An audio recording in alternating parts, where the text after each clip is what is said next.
बोलिए श्री सदगुरुदेव की जय।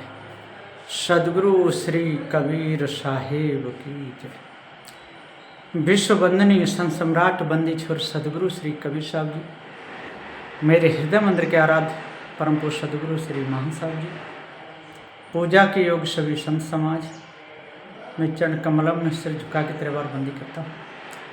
सदगुरु श्री कबीर साहब जी एक विचारमान संत थे, अच्छे संत थे, विवेकी संत थे, भरम भूल कल्पना से न्यारे थे, विषय वासना से न्यारे थे। इस ब्रह्म आत्म परमात्मा की कल्पना उनके अंदर नहीं थी। जीव को ही सर्वोपरि कहते थे, जीव को किसी आत्मा से मिलाते नहीं थे, किसी ब्रह्म से मिलाते नहीं थे। जीव ही ब्रह्म है, जीव ही शिव है, जीव ही परमात्मा है, जीव ही सब कुछ है। ऐसे ये वचन सदगुरु श्री कबीर साहब के नहीं है। सदगुरु श्री कबीर साहब के वचन नपे तुले अच्छे पवित्र थे। कभी भी सदगुरु श्री कबीर साहब ने अपने मुख से ऐसे वचन नहीं कहे कि जो लोगों को हानि पहुंचा सकें। जो भी वचन सदगुरुदेव ने कहे तो हानि लाभ से रहित के वचन कहे। ना वहाँ हानि से लेना देना था वैराग में, ना लाभ से। हानि लाभ के बीच में जो अपने आप का जो ज्ञान होता है, जड़ चेतन का ज्ञान होता है, वही सार है। और मायावी गुरुवा लोगों ने जो धोखा दिया है, ये बिल्कुल ठीक नहीं है, और धोखा देने वाले ठीक होते भी नहीं हैं। धोखा देने वाले संसार में जितने भी हुए हैं, ये सब के सब एक दूसरे का अपमान करते रहे, और एक दूसरे का अपमान करने वाला कभी दूसरे का क्या सम्मान करेगा, है ना। ऐसा हो गया दो अधरों का नाच, दोनों ही नाच रहे, कौन किसके नाच को बढ़िया बताएगा। तो सदगुरु श्री कबीर साहब जी पवित्र हृदय के थे, पवित्र विचारों के थे, लेकिन सारे संसार में लोगों के अंदर मान्यताएं चली आ रही हैं। उन मान्यताओं को कोई भी त्यागना नहीं चाहता। सबके सब मान्यताओं में ही मौज लेना चाहते हैं, सबके सब मान्यताओं को ही महत्व देते हैं।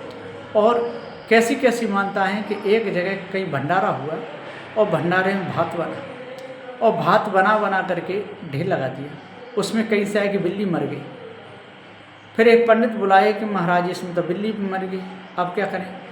तो कि एक तरफ दबा दो और चलने दो। लोगों ने समझा यही रिवाज होगी, नहीं नहीं बहूओं ने। फिर जब जब भंडारा होता था तो बिल्ली मार के लाई जाती, दबाई जाती थी, भंडारा होता था। एक बार कहीं से पारकी संत आए, उन्होंने कहा अरे भैया ये तो गलत काम है। अरे ऐसा कुछ नहीं होता है, वो तो कभी मर गई होगी तो ऐसा कर दिया। तब उन्होंने परंपरा बंद कर लाई। एक बार हलवा बनाया, हलवा का ढेर लगा, हलवा ठंडा हो गया, ठंडा होकर जम जाता है, बिल्ली कहीं से आई, उसके ऊपर टट्टी करी।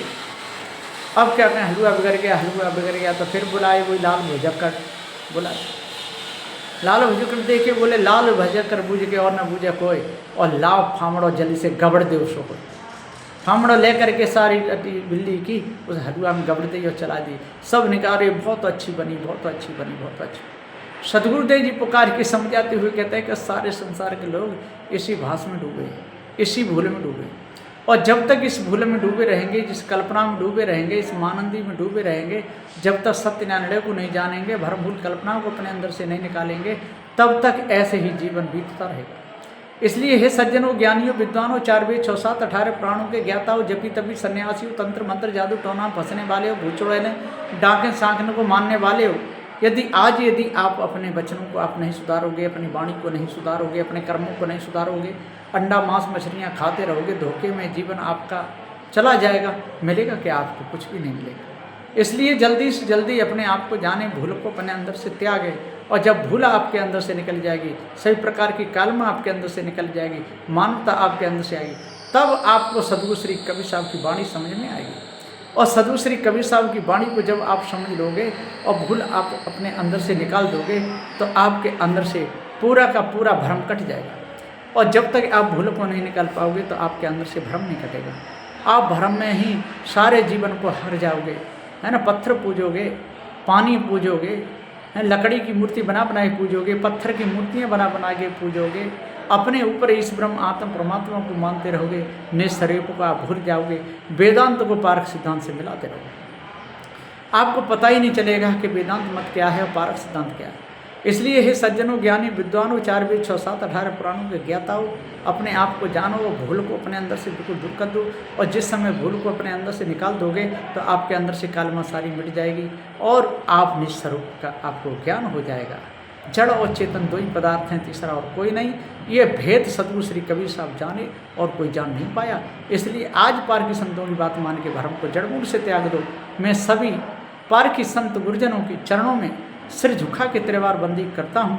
बोलिए श्री सदगुरुदेव की जय।